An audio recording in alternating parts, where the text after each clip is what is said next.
ऐसे ही श्रीमद् भगवद गीता अध्याय नंबर 4 के श्लोक नंबर 34 में गीता ज्ञान दाता यही है जो कुरान शरीफ का ज्ञान दाता है। वो कह रहा है कि वो तत्व ज्ञान के अंदर उस पूर्ण परमात्मा की कंप्लीट जानकारी है, पूर्ण जानकारी है। उस तत्व ज्ञान को किसी तत्वदर्शी संतों के पास जाकर पूछ, गीता ज्ञान दाता कहता मैं नहीं जानता। यजुर्वेद अध्याय नंबर 40 के मंत्र नंबर 10 में भी स्पष्ट कर दिया है, वही वेद ज्ञान दाता भी वही है जो कुरान शरीफ का ज्ञान दाता है। वो कहता है कि परमात्मा को कोई तो शंभुआत्मा ने जन्म लेकर रामकृष्ण के रूप में अवतार धार के आना मानते हैं, कुछ उसको वो जन्म नहीं लेता जन्मा मानते हैं। इसकी यथार्थ जानकारी वो कैसा है भगवान, वो धीरा नाम देंगे, तत्वदर्शी संत देंगे, उनसे पूछो। ऐसे कुरान शरीफ में आगे दिखाता हूं अभी आपको।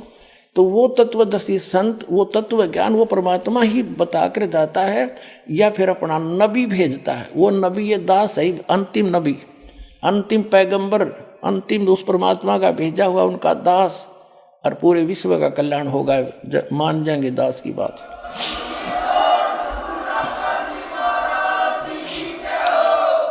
कुरान शरीफ का ज्ञान दाता अपने पैगंबर हजरत मोहम्मद को कह रहा है और किसी अन्य अल्लाह अकबर अपने से अन्य खुदा की, अन्य अल्लाह की जानकारी दे रहा है। देखिए अब हम यहां तक पढ़ चुके हैं कुरान शरीफ सूरत फुरकानी 25 और हम आयत नंबर यहां पर आगे हैं। अब हम आयत नंबर 58 पढ़ रहे, 57 पढ़ रहे। और ए पैगंबर उस जिंदा जो तुझे जिंदा रूप में मिला था, इन्हें चैतन्य अर्थ कर दिया, उस जिंदा पर भरोसा रखो जो कभी मरने वाला नहीं, यानी अविनाशी है, और तारीफ के साथ उसकी पाकी बयान करते रहो। यानी कुरान शरीफ के ज्ञानदाता से अन्य है जो परमात्मा, उसकी पाकी बयान करने के लिए कुरान शरीफ का ज्ञानदाता कह रहा है हजरत मोहम्मद को। और अपने बंदों के गुनाहों से वह काफ़ी खबरदार है। ये तो वो खबरदार यानी खूब जानता है तुम्हारे सब को जो जैसा करता है। और ये वही है जिसने 58 पढ़ दी, 59 आयत है, जिसने आसमानों और जमीन और जो कुछ उनके बीच में है सबको 6 दिन में पैदा किया, फिर तख्त पर जा बिराजा, तख्त पर जा बैठा। वह अल्लाह बड़ा, वो अल्लाह अकबर है, वो अल्लाह कबीर है, वो अल्लाह बड़ा है, रहमान है, दयालु है। तो उसकी खबर किसी बाखबर यानी इल्म वाले से, तत्वदर्शी संत से पूछ देखो। कुरान शरीफ का ज्ञानदाता यहां इसने स्पष्ट कर दिया है कि मैं नहीं जानता उस अल्लाह अकबर बड़े भगवान, उस महान परमात्मा की, कंप्लीट गॉड की, ग्रेट गॉड की जानकारी मुझे नहीं है, वो तत्वदर्शी संत से पूछ लो। इससे कुरान शरीफ का सारा ज्ञान समझ में आ जाता है कि जो इसने अपने सत्र का ज्ञान दिया है उसमें चाहे इसने मांस खाना लिख रखा हो, चाहे कुछ भी खाना बता दिया हो, ये अल्लाह अकबर का आदेश नहीं है, ये तो कुरान शरीफ के ज्ञानदाता का आदेश है। इसका पालन करने से परमात्मा का, अल्लाह अकबर का विधान टूटता है, क्योंकि उस अल्लाह अकबर ने तौरेत नामक पुस्तक के उत्पत्ति ग्रंथ में स्पष्ट कर दिया, 6 दिन में जिसने सृष्टि रची उसमें आदेश दे दिया है कि कोई भी प्राणी, ना मनुष्य ना अन्य प्राणी, जैसे पृथ्वी पर रेंगने वाले चौपाए पशु, जलचर, हवा में उड़ने वाले, ये कोई मांस नहीं खाएगा। थोड़ी सी झलक दिखाता हूं। पुण्यात्माओं, ये तत्व ज्ञानहीन प्राणी आपको विचलित कर देंगे कि बाइबल में तो मिलावट है, और ये भी कहते हैं फिर वो कि हम तो इन 4 पुस्तकों पर ईमान रखते हैं, 4 होली बुक पर, तौरात, जबूर, इंजिल और कुरान। तो पहले आपको वो आसमानी किताब तौरात से दिखाएंगे सृष्टि उत्पत्ति।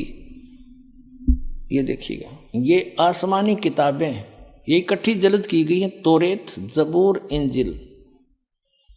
अब देखिएगा,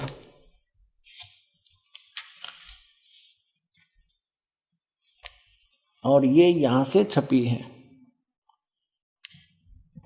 बेंगलोर से।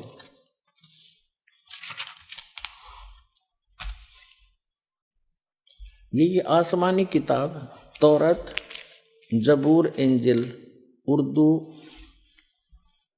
स्क्रिप्ट्स, ये यहाँ से ये देखो,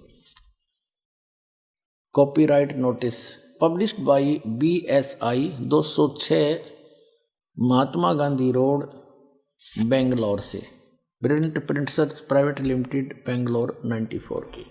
ये 3 किताबें हैं, ये अलग अलग, और कुरान शरीफ अलग है, इनसे न्यारी है। इसमें अब हम तौरात के अंदर दिखाते हैं, इसमें उत्पत्ति पैदाइश दिखाते हैं। ये देखो, ये है पैदाइश 1:1:24 प्रश्न नंबर 2 पे। यहाँ है खिलकत का जिक्र। खिलकत, खुदा ने इत्बिदा और जमीन और आसमान को पैदा किया। जमीन वीरान और सुनसान थी, गौरवों के ऊपर अंधेरा था। ऐसे ये पहला दिन हुआ, सांझ हुई, शाम हुई, सुबह हुई। पहला दिन हुआ, शाम हुई, सुबह हुई, दूसरा दिन। दो रचना करते हैं हम, अपने स्थान अपने उस पर आएंगे। ये फिर चौथा दिन हुआ, ये दूसरा दिन हुआ, ये तीसरा दिन हुआ, और फिर ये चौथा दिन हुआ, और फिर ये 5वां दिन हुआ। अब हम छठे दिन पर आते हैं। ये तीसरा पृष्ठ है, ये तौरात का।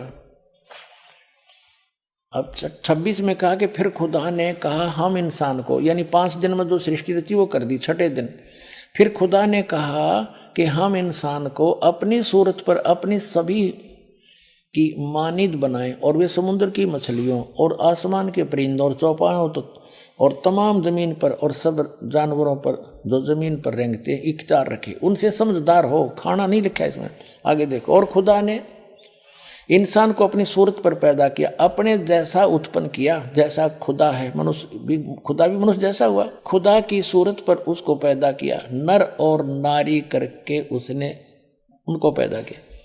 और खुदा ने उनको बरकत दी और कहा फूलो और बढ़ो और जमीन में मासूर हो, महकूम करो, और समुद्र की मछलियों और हवा के परिंदों और कुल जानवरों पर जो जमीन पर रेंगते हैं इख्तियार रखो। आगे लिखा है कि और खुदा ने कहा कि देखो मैं तमाम रुए जमीन की कुल बीजदार सब्जी और हर दरख्त जिसमें उसका बीजदार फल हो तुमको देता हूँ, ये तुम्हारे खाने को हैं। और जमीन के कुल जानवरों के लिए, हवा के कुल परिंदों के लिए, और उन सब के लिए जो जमीन पर रेंगने वाले हैं, जिनमें जिंदगी का दम है, कुल हरी बूटियां खाने को देता हूं। और ऐसा ही हो गया। अपने आत्मा स्पष्ट कर दिया कि न तो किसी पशु को, ना पक्षी को, ना जलचर को, ना मनुष्य को उस अल्लाह ताला का आदेश नहीं है मांस खाने का। उन्होंने स्पष्ट कर दिया कि ये हरी सब्जी घास फूस दे रखा है तुम्हारे को। और फिर आगे देखो, और ऐसा ही होगा। और खुदा ने सब पर जो उसने बनाया था नजर की और देखा तो बहुत अच्छा है। और शाम हुई, सुबह हुई, और फिर छठा दिन हो गया। फिर उसके बाद आसमान और जमीन उनके कुल लश्कर का बनाना खत्म हुआ। और खुदा ने अपने काम को जिसे वो करता था 7वें दिन पूरा खत्म किया, और अपने सारे काम से जिसे वो कर रहा था 7वें दिन फारिग हुआ। और खुदा ने 7वें दिन को बरकत दी और उसे मुकद्दस ठहराया, क्योंकि उसमें खुदा सारी कायनात से जिसे उसने पैदा किया, बनाया और फारिग हुआ। अब इसको पवित्र बाइबल में दिखाता हूँ एज इट इज, ना तो ये आपको बरगला देंगे आपको, ये नकली अटपट करने वाले मारे सट्टे ने हो गए। हमने बहुत अच्छी तरह तालमे इल्म हूँ मैं, ये कहते हैं जो इनके पढ़ने वाले विद्वान, और का पता नहीं इनको। ये देखिएगा, ये पवित्र बाइबल है, संपूर्ण जीवन अध्ययन बाइबल। ये कहाँ से छपा ये देख लीजिएगा, ये देखिएगा, journal editor down and C stamps MDV, associate editor ये J Jawali, Wesley Adams PhD, life publishers international, Springfield, Mysore USA, printed in India. अब ये वही है सारा कुछ, और ये सारा दिखा दूँ, पढ़ लो तुम। अब इसके हम इस पे आते हैं उत्पत्ति पर। देखिएगा, ये उत्पत्ति, जिसको अंग्रेजी में इन्होंने कहा है जेनेसिस 1, प्रश्न नंबर 4 पे। आदि में यानी प्रारंभ में परमेश्वर ने आकाश और पृथ्वी की सृष्टि की। पृथ्वी बेडौल और सुनसान पड़ी थी, यह इस पर पहला दिन हुआ।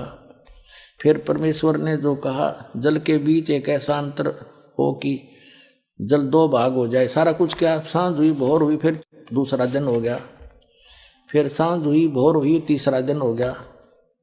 हमने अपने मतलब की बात लेनी, ये चौथा दिन हो गया। सांझ हुई भोर हुई, फिर चौथा दिन हो गया। अब हम ये 5वां दिन हो गया। प्रश्न नंबर 5 पर आ गए हम। ये सांझ हुई भोर हुई, 5वां दिन हो गया। अब छठे दिन ये आ गया, छठा दिन। ये छठे दिन में चल पड़ा। इस प्रकार परमेश्वर ने पृथ्वी की जाति जाति के वन पशुओं को और जाति जाति घरेलू पशुओं और जाति जाति की भूमि पर सब रेंगने वाले जंतुओं को बना, और परमेश्वर ने देखा अच्छा है। फिर परमेश्वर ने कहा कि हम मनुष्य को, उन सब पशु पक्षियों को बनाकर, फिर हम मनुष्य को अपने स्वरूप के अनुसार बनाएं, अपनी समानता में बनाएं, और वे समुद्र की मछलियों और आकाश के पक्षियों और घरेलू पशुओं और सारी पृथ्वी पर सब रेंगने वालों जंतुओं पर जो पृथ्वी पर रेंगते अधिकार रखें। इनसे समझदार हो, जैसे भैंस, गाय, बैल, इनको हमने अपने काम के लिए प्रयोग कर लिया। इनको खाना नहीं, सताना नहीं।